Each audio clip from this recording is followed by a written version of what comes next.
Good morning, I think we're live. I hope everyone's well in their bubbles. Welcome to today's session. I'm Finn Collins from Gibson Sheat Lawyers. I'm the partner in the construction team there. There's three of us that practice in this area, and we operate all around the country. But of course, being based in Wellington, we have a strong presence in Lower Hutt and Wellington. What I wanted to do today is talk initially go through in a whistle-stop manner where we see the construction industry, talking through the commercial side of construction and also residential. Things are happening at a breakneck speed, and it really is a case, it seems at the moment, of buckling on your chin strap and holding on. It's fairly scary, but there's certainly plenty of positive news out there as well. So with the commercial side, I think it's worthwhile just talking about where the industry was before Covid-19. In the commercial space, we have our larger contractors like Fletcher's, Naylor Love, South Base, etc. We have fewer of those contractors than we used to, sadly. We certainly don't want to see any more big insolvencies in that arena. But that area of the commercial world is very much under pressure. Those companies have huge overheads. They have multiple locations, multiple offices, so they have also a strong corporate managerial setup, so they tend to have very high overheads. And they tend to have little in the way of assets, as do most construction companies. So when a situation like Covid-19 happens, these companies will be under severe cash flow pressure because their salary bills, their costs, their overheads will be putting incredible strain on them. And of course, these were businesses that were already under substantial strain. It's not hard for a large project for there to be significant cost blowouts. And for a lot of pain to be incurred. When you're doing a $100 million project, it's not hard to lose a substantial sum of money if you don't get your pricing right, and Fletcher's have certainly proven that. Then we've got below those large companies, we've got what I would call medium-sized construction businesses. They're the ones that are typically building apartments, fire stations, a lot of the developments we'd see around the Hutt Valley, and those businesses have been in the last few years doing extremely well. They're usually well run. They have smaller managerial teams. Their overheads are much lower. They typically only have one office, and there's been plenty of work. But I suspect that they're very worried about their supply chain, and that brings me to the third facet of the commercial space, which is the supply chain. Which, when I talk about the supply chain, I'm talking about subcontractors, suppliers, who really are the engine room of construction projects. Many of the suppliers and subcontractors have been burnt in the last few years. Many of them have suffered due to insolvencies from Arrow, Ebert, Hawkins before it was transferred to Downer. And also there's been plenty of disputes out there, in particular with Fletcher's, and so a lot of that's put a lot of financial pressure on these operators. And it's important to bear in mind that when we talk about the supply chain, some of the operators in that space would have substantial number of employees, substantial offices or warehouses or factories, so it's quite critical that they are looked after, because for many commercial contractors, the last thing they want to do is see their supply chain say this is too hard and start moving into the residential space. That's a very quick snapshot of the commercial construction industry.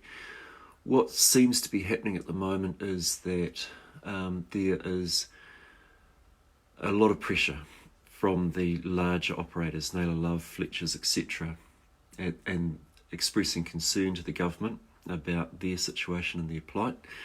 Most of you will have seen that Fletcher's have had to reduce dramatically their pay for their staff. Whether those companies can last an extended lockdown period is very much up in the air. So the government has been working very hard to reassure them that they will be looked after and supported. The government's now talking about making advance payments on large projects. They're talking about opening up the checkbook on a lot of projects that before this COVID lockdown may have been wishful thinking. They're now talking about any projects at over $10 million. The government will be looking very hard at and seeing if they can bring them forward. And they're looking at using this 4-week lockdown and putting it to good use by getting designers and those involved in procurement to speed up a number of projects. And these are projects that were not part of the announcements that were made a few weeks ago. For example, the Melling interchange. These are projects over and above those. So it could be quite an exciting time, especially in infrastructure. We might see a number of projects that we only dreamt about that could be seriously looked at. And certainly that's going to be welcome news for the bigger players. But also the government's looking at ways that it can give the industry confidence, especially for the bigger companies. In terms of making sure that the contracts are simpler. So for example, Ministry of Education has quite detailed, quite tough contracts. It's quite possible that those contracts might be shortened and made much more simpler, and a lot more trust maybe being applied by the government, which it's a case of wait and see. There's a lot of bureaucrats that will have to change their thinking and move away from their default settings. In terms of medium-sized businesses, look, I think if they can get through this, there's plenty of work out there.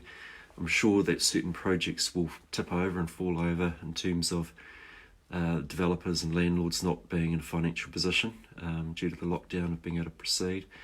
But in my experience in the last 2 weeks, the banks have been incredibly supportive. And very much willing to be part of the solution. Very different to the 2008 crisis, where the banks were the cause of the problem. This time around, the banks might be the solution to the problem. And that brings me to the residential sector, and just what we're seeing at the moment is that it seems to be a mixed bag, but it's really too early to say. A lot of builders I've spoken to have so much work on that they feel comfortable about the lockdown, and some of them are even looking forward to the lockdown and are enjoying the lockdown to do some work on their own houses. Others have said that quite large jobs that they have, their clients have simply hit a wall in terms of cash flow. So a lot of the big high-end residential builds, for example, the homeowners, in some cases I've been dealing with in the last week, have had very good businesses with great cash flow, and that cash flow has hit a wall in the last 2 months and before the lockdown. So for example, if you were a physiotherapist and you had a number of employees, you may well have stopped working a month before the lockdown because of the social distancing that people wanted to engage in then. So the banks have, in my experience on those ones where the cash flow has come to an end and they're unable to pay their builders, if they can see that that owner had a really good business and everything's stacked up, they tend to be, in my experience, they tend to be supportive. But it is a bit scary for the builder who may not have been paid since December to find that their clients suddenly are having difficulty paying them. In terms of other parts of the residential building sector, in terms of vulnerability, we have a lot of group house builders. For example, A1 Homes, David Reed Homes, there's many of them.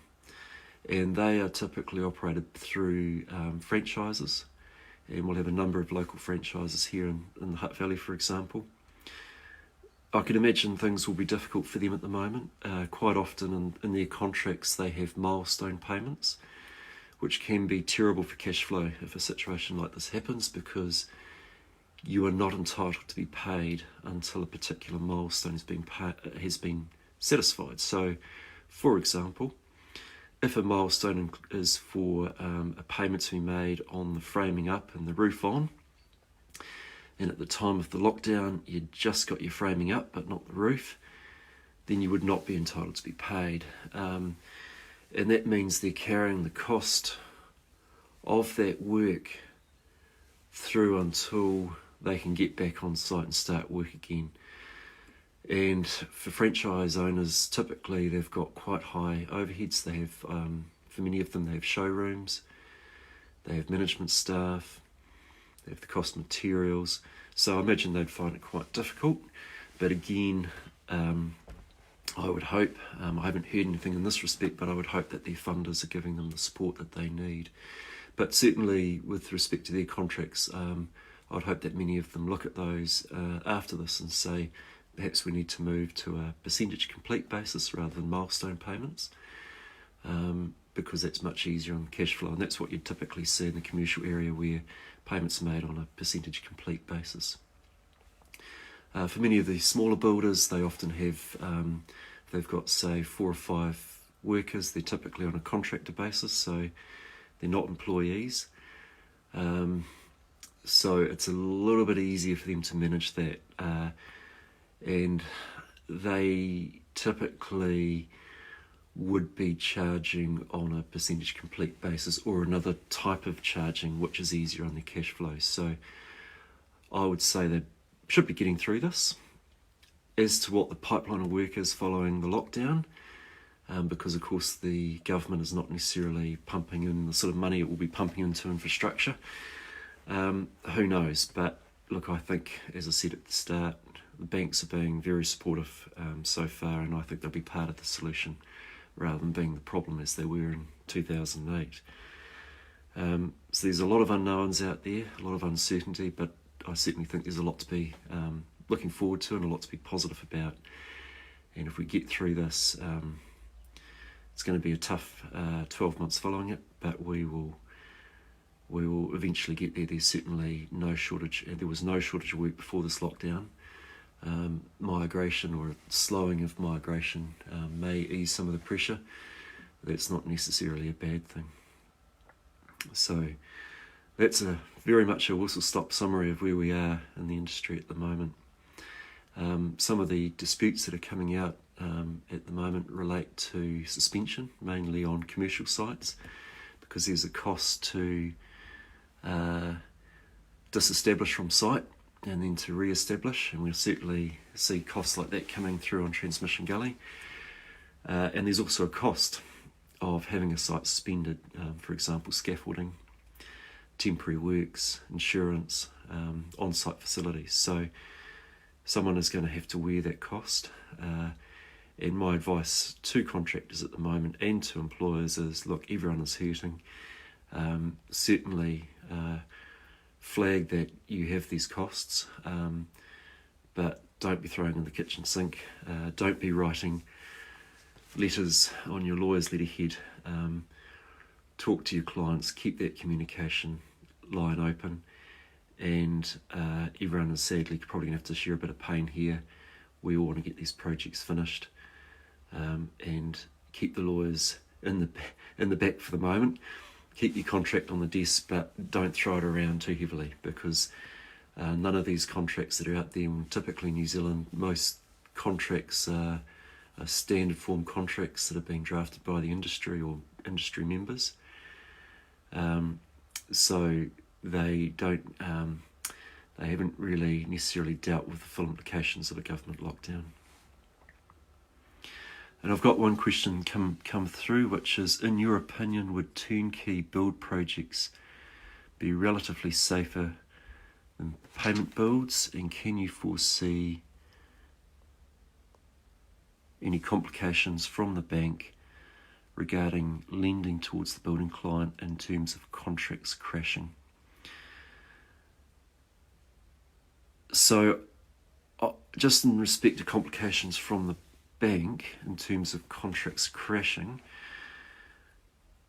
a lot is going to depend on your personal circumstances and where your business was tracking before the lockdown, and the bank having reassurance from looking at your, I would say, the last 12 months of trading before the lockdown, and what its comfort level is in terms of being able to lend to you and your business. And I think my experience has been that the banks are not looking at what's happened in the last 2 months, they're looking at what happened in your business before that, and they are being very supportive. It doesn't help a bank to leave a project unfinished. In fact, that's the bank's worst nightmare.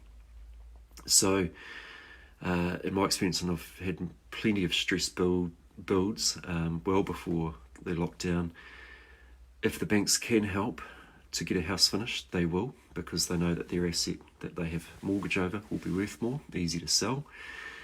But it does mean that you need to be talking to your bank, and you need to have full disclosure, and you need to be talking to your builder and explaining exactly what you're doing with your bank. And it's all about communication.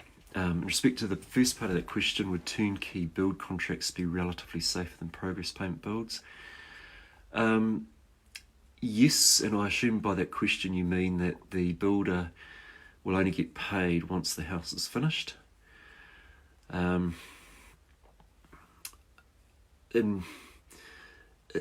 long as you're working with a developer who's got the financial ability to see that contract through, and that's always a big question, then I would think it typically would be, because their funding lines would have been set up at the outset and they're not dependent on funding from a owner. They're getting funding from their bank, so that makes it a bit more simple.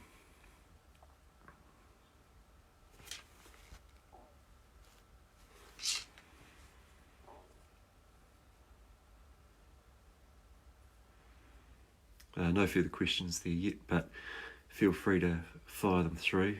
It's been an interesting last 2 weeks, and the next 12 months will continue to be interesting.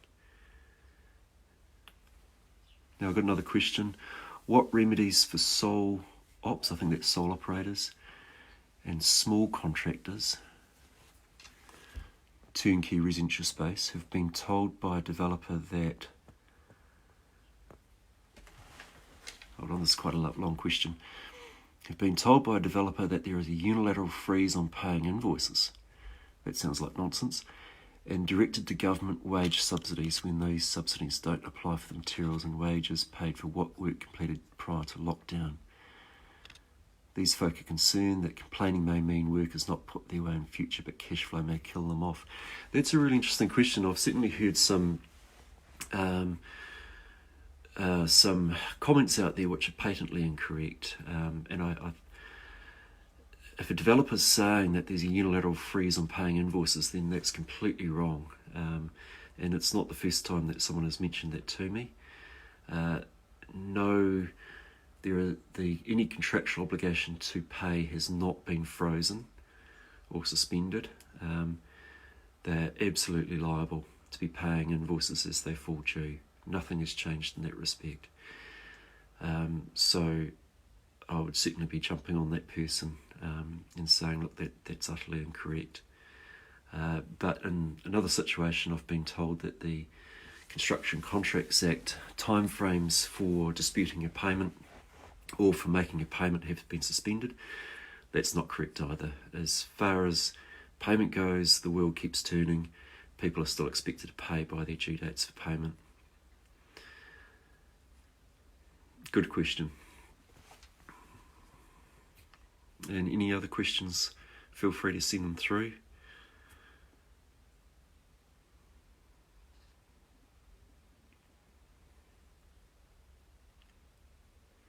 A lot of what we're going through at the moment is about relationships, and that's why I'm saying don't get your lawyer to write letters unless it really is necessary, because we all are in the same pickle here.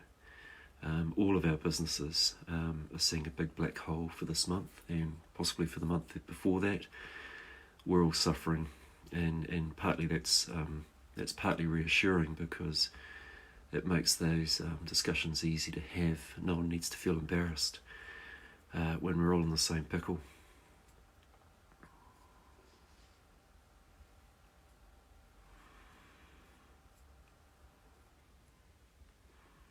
So any more questions, feel free to fire them through. We're also going to have problems with our supply chain being somewhat disrupted, especially with overseas countries not being perhaps as well organised as we seem to have been here. Anyone who wants Italian Carrera marble for their tiling or splashbacks may find that that's going to really slow things down, and may have to look for an alternative. And I think that might go on for quite some time. I know that we've certainly had some delays in the supply chain with materials coming out of Germany.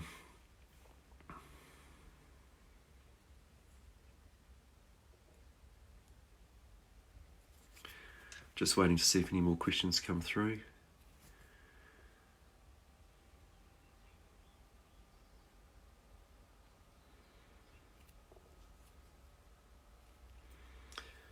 Hannah, do you want me to finish off now?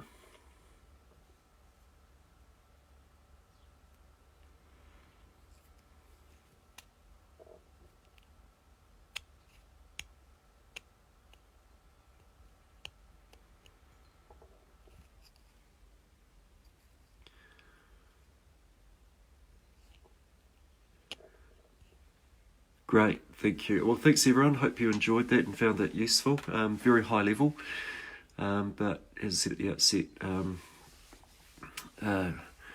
we've got 3 of us doing construction law